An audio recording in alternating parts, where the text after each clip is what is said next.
नमस्कार दोस्तों, आप सभी का हमारे चैनल में दोस्तों एक बार फिर से स्वागत है। दोस्तों एक आवश्यक सूचना है जो कि सीजीएल एग्ज़ाम से संबंधित है और ये नोटिस जो है दोस्तों बेसिकली इसीलिए है कि बहुत सारे पेपर लीक होने के बाद कई सारे सवाल उठने लगे, कुछ गलतफहमियां भी है। इसी को देखते हुए एक नोटिस निकाला गया है। हालांकि इस नोटिस में कहां तक क्या सच्चाई है ये कहना बड़ी मुश्किल है, बट ये नोटिस है जिसमें से कुछ महत्वपूर्ण बिंदुओं पर बताया गया है कि कैसे पेपर कहां पे रखा जाता है, उसके बाद वहां से कैसे फिर बाहर निकलता है, फिर एग्ज़ाम सेंटर पहुंचता है। इसी संबंधित एक नोटिस है जिसमें देख सकते हैं पॉइंट नंबर 1 से लेकर कुछ पॉइंट यहाँ पर अगर देखेंगे तो 6 पॉइंट टोटल मिलाकर दिया हुआ है। और इसमें अगर देखेंगे तो दिया हुआ है कि झारखंड सामान्य स्नातक योग्यता संयुक्त प्रतियोगिता परीक्षा 2023 के संबंध में देखिए दिया है कि कुछ गलतफहमियां एवं अफवाहें, यानी यहाँ पे देख सकते हैं अगर आप देखेंगे तो यहाँ पे देखिए कि कुछ गलतफहमियां और अफवाहें सामने आ रही है जिसका निराकरण आवश्यक है, अतः यह सूचना प्रकाशित की जा रही है। जिसमें अगर देखेंगे तो यहाँ पे देखिए पॉइंट के हिसाब से सारा चीज़ दिया हुआ है, ठीक है। तो यहाँ पे अगर देखेंगे दोस्तों तो आप देख सकते हैं पॉइंट के हिसाब से दिया हुआ है सारा चीज़।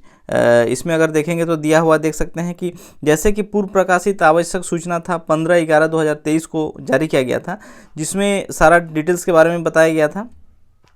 बट टू द पॉइंट अगर आप देखना चाहेंगे तो 2 नंबर पॉइंट को देखिए दोस्तों, जिसमें दिया हुआ है कि सीजीएल परीक्षा संचालन हेतु आउटसोर्सिंग एजेंसी के चयन एवं कार्यदेश दिए जाने की कार्रवाई आयोग स्तर से माह जून 2023 में पूर्ण की गई है।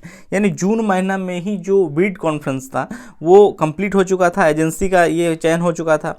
फिर देखिए 3 नंबर पॉइंट में कि सीजीएल एग्ज़ाम का आयोजन करीब 1 दशक बाद किया जा रहा है, यानी अगर देखा जाए तो लगभग 10 साल होने को चला, जिसमें करीब 6,50,000 अभ्यर्थी, टोटल नंबर ऑफ स्टूडेंट की बात करूं में परीक्षा हेतु राज्य के 24 जिला मुख्यालयों एवं कुछ अनुमंडल मुख्यालयों में कुल मिलाकर अगर देखेंगे तो 735 एग्जाम सेंटर की व्यवस्था की गई। और ये एग्जाम आप सभी को पता है कि ओएमआर बेस्ड यानी ऑफलाइन मोड में एग्जाम होने वाला था। तो 4 नंबर पॉइंट में अगर आप देखेंगे तो यहाँ पे लिखा हुआ है कि उल्लेखनीय है कि ओएमआर आधारित ऑफलाइन पेपर मोड प्रतियोगिता परीक्षा के प्रश्नों का चयन तथा प्रश्न पत्र बनाए जाने एवं उनके मुद्रण तथा प्रश्न पत्रों के जिलावार, परीक्षा केंद्रवार एवं परीक्षा कक्षवार पैकिंग, सीलबंदीकरण की कार्रवाई चयनित आउटसोर्सिंग एजेंसी द्वारा की जाती है।